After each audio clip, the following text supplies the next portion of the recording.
Hello and welcome back to our sustainable journey. I'm Steve. Let's do a farm update. It's been a while since we've done that.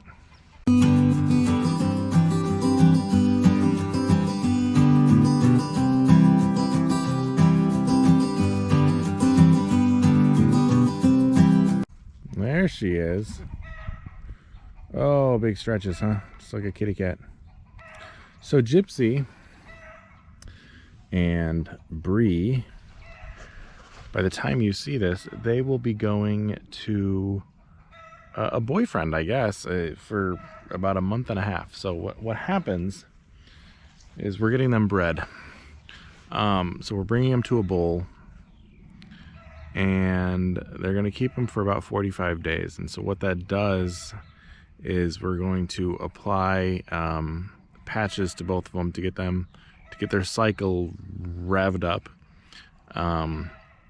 And then they'll have one cycle, and then they'll have another cycle. And so the idea is to keep them for 45 days so that they can spend that time with the bull getting bred. We're gonna hold off right now on sending the little one.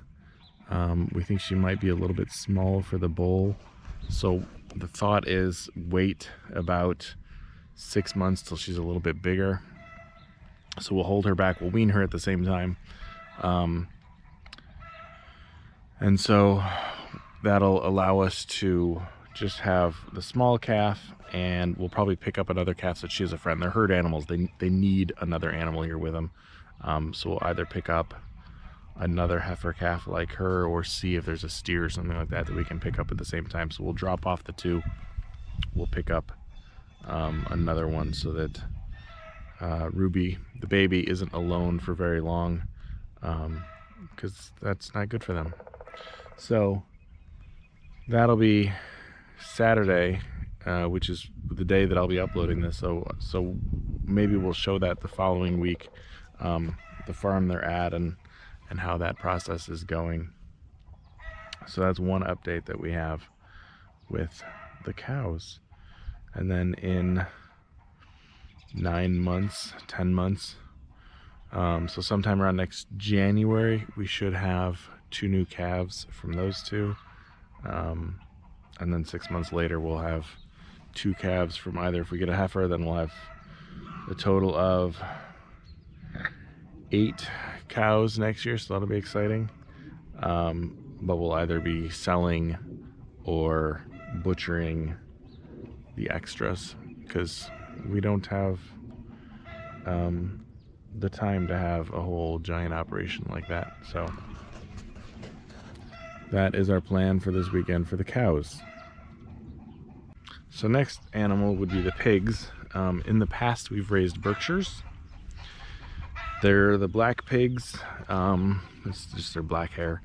They're delicious. But the next ones we're looking at are called Idaho Pasture pigs. And Idaho Pasture pigs don't root the way that the Berkshires did.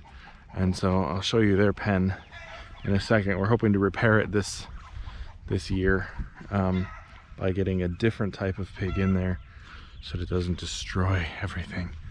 So I'll show you that now. All right, so this is a pig pasture. So you can see they've ripped up all the fencing, or all the hot wire. They tore out some of the, I don't know if this will pick up on the camera, but some of the posts, you can see there's a few yellow posts. There's one over there that hold the hot wire in place. And then they root it all up around the fence here. Although clearly we have some drainage issues here. Because you can see this hill that we're on, like just, I don't know, 15 feet of elevation that goes down, and then through the woods here, there's a, I don't know if you'll be able to see it, probably not through the woods, but there's a ditch down there, so it basically cuts through, creates a little valley, and then it drains down to the Illinois River. So all our water goes to the river eventually. But we're kind of on this crazy slope, so you can see the slope that we have. So yeah, so with that slope, everything drains down. But these pigs, they didn't know where they broke the building. I need to fix the building. Now the chickens have taken over. They're living in there now. But they knocked holes in the walls. Thankfully, they didn't knock a hole in this wall and get out. They kept to the walls on that side. Even though they have all the space in the world, they still wanted to punch holes in walls. So these new pigs supposedly won't root, so we can get this grass growing again, because this did look like that pasture area. So we'll get grass going again. So yeah, that's the pigs, and they'll be here. They were born on March 10th, so they're 10 weeks. So whatever 10 weeks from March 10th is, so that would be the end of May, I believe, was when they'll be weaned and ready to go. So we still have plenty of time for that. The other farm update that we're going to be working on this summer, we walk back into the woods a little bit so I can show you. We have had a lot of windstorms. So you can see all these downed trees. There's even more than this. And then some trees that should be downed. There's a bunch back in there that need to be pulled out, and there's some that are half down and hung up and things like that. So our project this summer is going to be to pull all these out of here so we can prepare them for firewood next year. The problem is some of these trees are absolutely huge. So just look at this one, and that one's dead. That one's dead. There's a whole pile of them there that we'll need to cut up. They're dead. So that's another project, is to clean up these woods a little bit, because the girls like playing out here, and with all these trees, and there's, you know, if you look up, there's a whole bunch of widowmakers up there that'll take you out if it gets windy.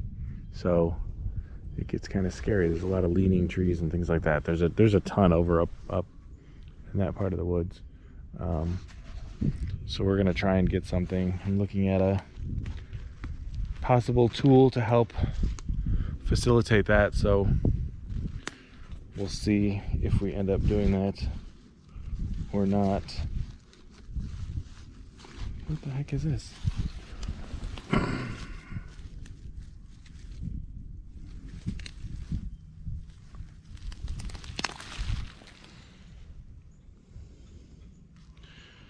Headphones.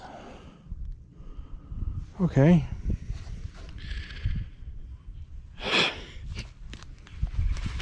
Just saw that out of the corner of my eye.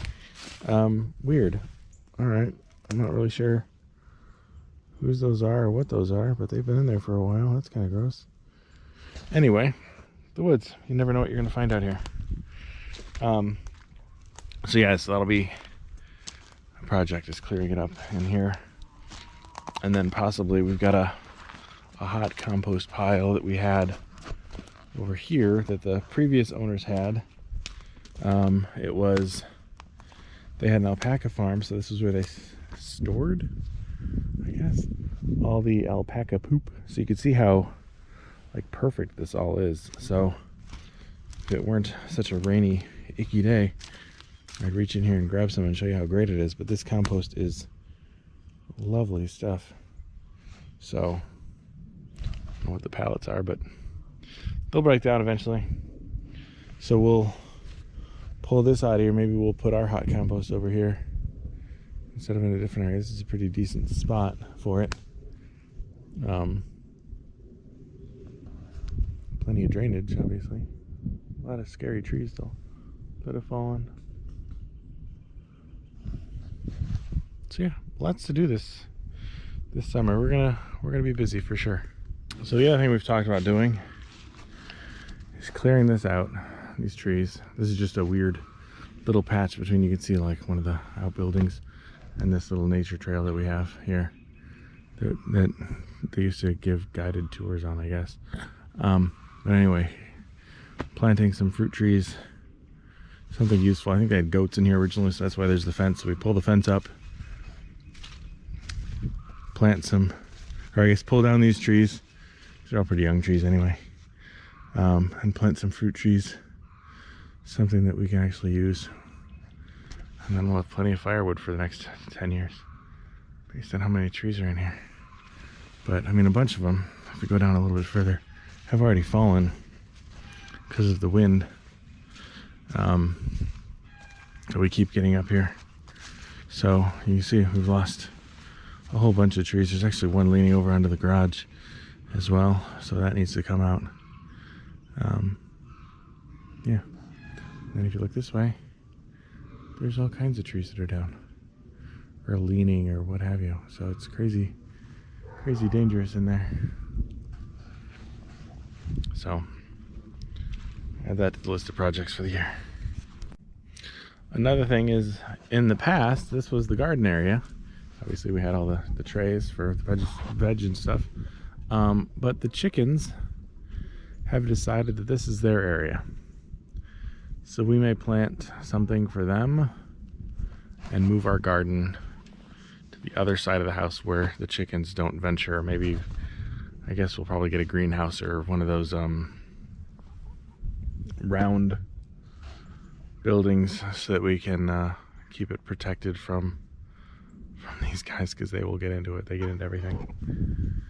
So that's yet another project that we need to start now that it's spring and we can get out here and see what everything looks like, and we can see how much of this they've taken over. Last year we had plants out here and they would lay their eggs. They'd find a good tucked in spot in the plants and lay their eggs there. So,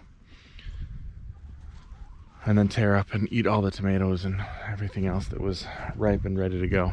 So we're gonna have to change where we put the garden. As far as chickens are concerned,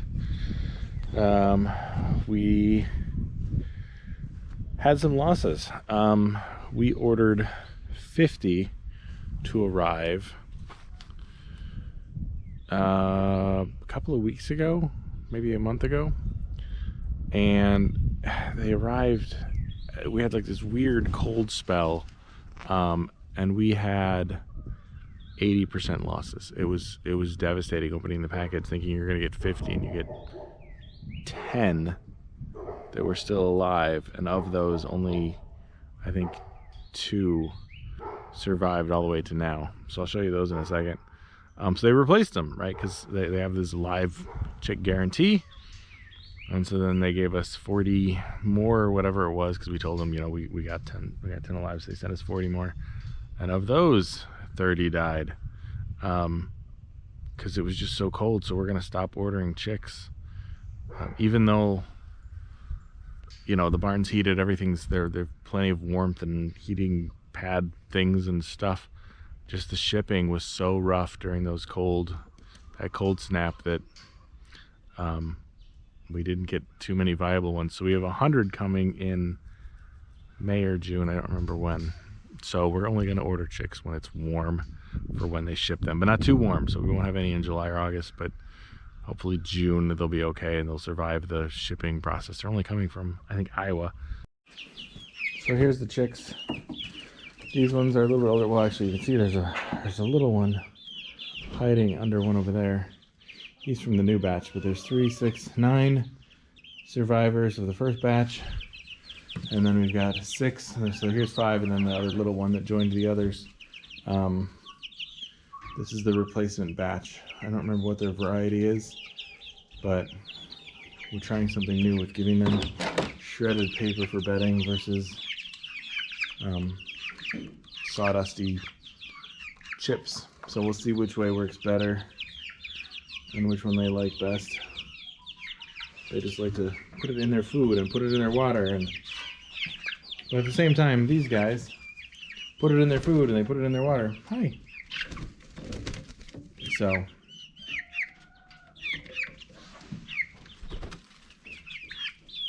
that'll be the new batch of egg layers, and then we'll have 100 more in a couple months. All right, so the other thing we have going on are the bees. So the bees, they're doing well. These ones all made it through winter just fine. we're going to be adding a number of hives to the mix. So that'll be in about a month. I think mid-April is when they're ready for us to grab them. So not a lot of activity today. It's pretty cold. So they're all inside. Probably feel them buzzing around in there. You can actually see a little bit. They're doing some cleaning, dumping the dead. So they're all hiding. Maybe a few are out. So that'll be mid-April is when we're picking those up. So we'll have a number of those to add to the mix. And I think that's everything. The worms are doing well in their tubs, in those big bins. So that's reassuring. I may relocate those to a different building as we add more chickens. But we'll see. They seem happy. They're easy to move, which is great. So I might move them outside or something like that in the summertime. But yeah. So other updates. We had a meeting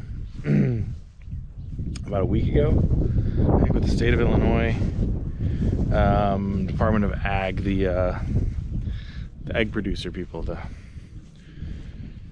bird people. So they would not allow, or don't want any farmers to allow anyone on their farms until bird flu has passed.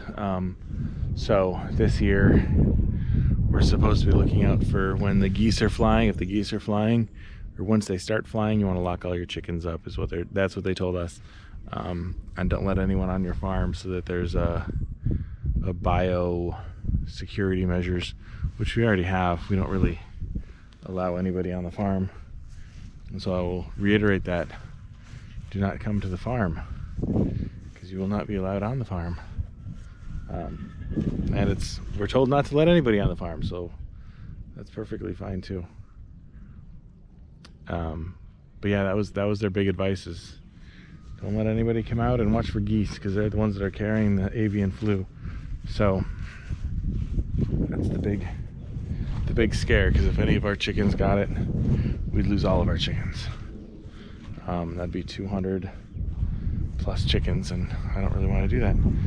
As far as eggs go, we're getting, I think yesterday we got 80. No, we got 90. We got over 90 eggs, because it was 7 dozen. It was 94 eggs. So it was 7 dozen plus another 10. And so that's what we're getting on a daily basis now with the 200 we have. It was down to about 3 dozen a little over a month ago. So it's interesting to see how the seasons change. The more sun they get, more foraging they do and things like that, the more eggs they produce. So yeah. So we're doing well here. See that slope? That slope is crazy. So rolling hills of Illinois, who knew?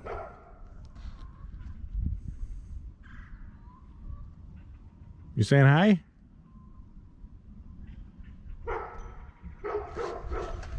All right, that'll be it for us this time. I will see you all next time, and hopefully we'll have some updates on the breeding of the cows. All right, see you later.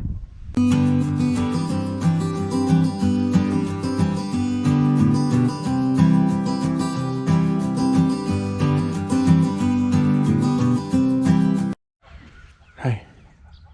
Hello. Nom nom nom. Oh, is that a good glove? Yeah, you like that? Yeah. Yeah, you gonna get a boyfriend this weekend? Is that what's going on?